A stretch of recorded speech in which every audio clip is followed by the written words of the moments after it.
Isa sa mga likas na kaugalian nating mga taga-Baguio ay ang pagiging tapat at huwaran. Sa maliit man o malaking bagay, simpleng man na gawain ay palaging nananaig ang kabutihan sa ating kapwa. Minsan ka na bang nakasagap ng balita tungkol sa pagiging huwaran o matapat?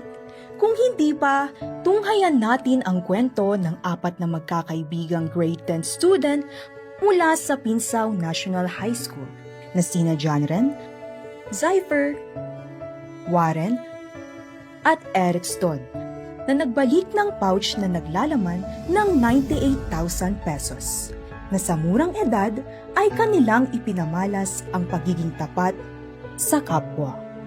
Sila ang ilan sa mga buhay na patunay na ang Baguio City ay isang character city.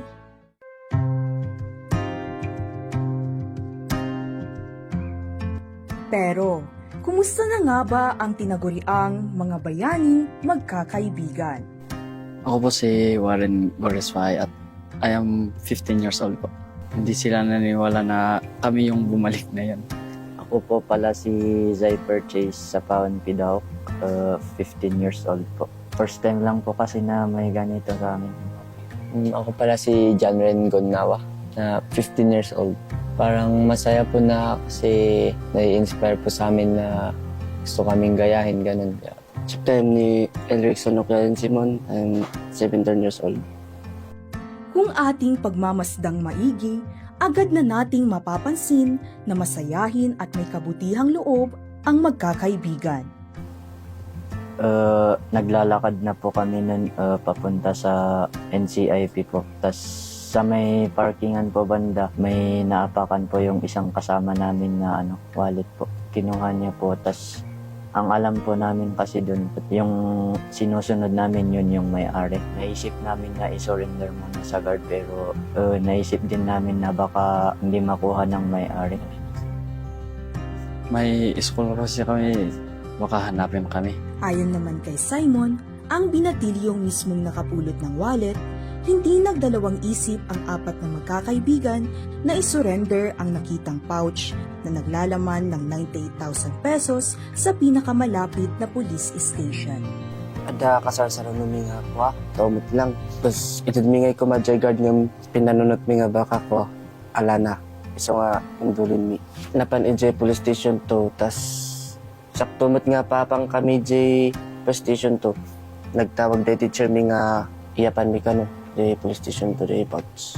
Tinignan po namin kung may ID para tignan na lang po namin kung kanino yung may-ari nun para isauli na lang po namin sa amin.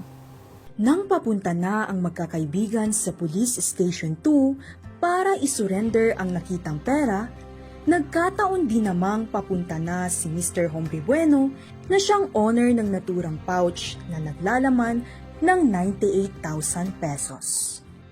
At ay dagamin CCTV, binidjuda. Basta rin na CCTV. Tapos, napansiguro rin akin bagi jacket impakwa na rin CCTV. Tati plano mi kumajacket kala orayon di pa no ada nga agpost nga missing. No, ami nga mo ti akin bagi kat ko i-surrender me or i-post ti Facebook or iyapan jay barangay hong kasi. Ang ginawang kabutihan ng magkakaibigan ay isang kahangahangang katangian na dapat nating tularan. Dahil mas pinili nilang gawin ang tama kaysa gamitin ang nakitang pera sa pansariling interes. Minabuti nilang pumasok muna sa eskwela.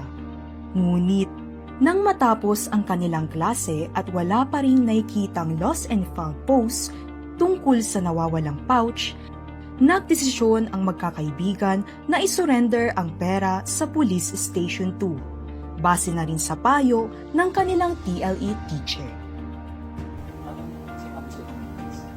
Mabuti pa daw yung gawain at sana rumami daw kami. Sobrang nagpapasalamat po kasi yung sabi po niya kasi magde-deposit lang po sana dun sa bangko dun po. Tapos hindi niya po alam na nalaglag niya po yung wallet niya. Imbag tara kayo nakapidot, tas salamat. Lubos naman itong kinatuwa at kinamangha ng kanilang punong guro. pati na ng kanilang mga magulang. Dahil naging likas sa mga bata na maging tapat sa maliit man o malaking bagay. Yes, actually, nung nalaman ko yun sa media, talagang of course, happy kami. Well, I'm still proud of them. At na may mga estudyante kami honest. Magandang turo din ng kanyang mga magulang at mga teachers. Even yung mga parents nila, sabi nila, they are very proud kasi nga, at least na-practice nila ang kanilang pagiging instinct na honest sa buhay.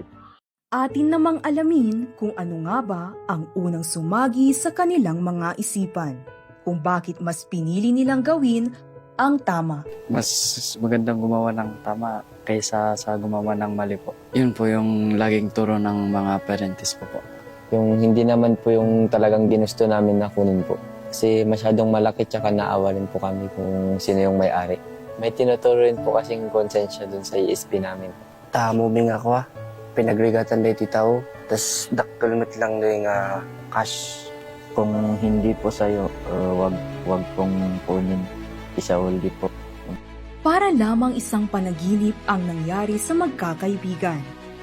Marahil sa hindi inaasahang pagkakataon, sila ay makikilala sa lungsod dahil sa kanilang kabutihang ginawa. Palagi na lang kayong gumawa ng mabuti kasi babalik at babalik din ang kabutihan sa inyo. Be grateful what you have kun oray kas ano man nga narigat tibiyag kut isability ko. Arami dun ti madi kun han nga arami dun ti mayat kun arami dun ti han nga madi. In the future, pag magkapamilya sila, yung kanilang pagiging honest sana mailipat sa mga kapatid nila, ipagpatuloy nila hanggang sa magkaroon ng pamilya, yun. Kasi actually ang honesty hindi naman sa school lang i-apply. Dapat pati sa community nila. Yun ang maganda doon. Kasi alam naman Baguio is a character city. Yan ang dapat napatunayan din nila na honest ang taga Baguio. Marami naman ang humanga sa ginawang katapatan ng magkakaibigan. Pero, ano nga ba ang parating bilin ng mga magulang ng mga batang ito? Gumawa lang ng mabuti at iwasan ang masama po. Yan yung mga advice ng mama ko po, na ibalik yung hindi sa akin po. Depende na lang po kung naturuan sila ng maayos po ng mga magulang nila or pinapakinggan din nila ng maayos yung mga tinuturo ng mga guro namin po. Disiplina, tas be friendly kasi be kind. Nakaka-proud daw po kasi hindi nila kalain na makakagawa kami ng ganun. Sabihin ko na lang po na pag may napulot sila na hindi sa kanila, ibalik sa may-ari. Tunay nga ang sinasabi ng karamihan na sa tahanan tayo unang nahuhubog at namumulat na gumawa ng tama para sa ating komunidad. Masaya po na parang magaan kasi alam namin na may nagawa kaming mabuti. Pipilin at pipilin po namin gawin ang tama. Kaya naman, ginawaran ng pagkilala ng lokal na pamahalaan ang kabutihang ginawa ng magkakaibigan. Sana pag may napulot kayo ay ibalik nyo rin kasi isipin nyo rin kung anong nararamdaman ng may-ari sa pera. Kaya ibalik nyo sana. Naniniwala po akong meron pa rin mga may magagandang loob dyan. Iwasan ang masama. Ito po ang mas ikakabuti sa buhay natin. Be kind kun be honest. Yeah. Tunay nga na isang inspirasyon sa karamihan at sa buong lungsod ng Baguio ang kwento ng apat na magkakaibigan.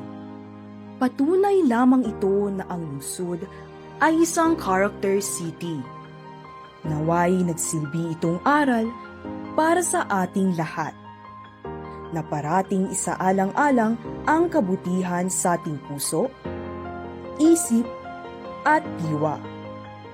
Dahil malay natin, ang simpleng bagay para sa atin ay blessings naman para sa iba.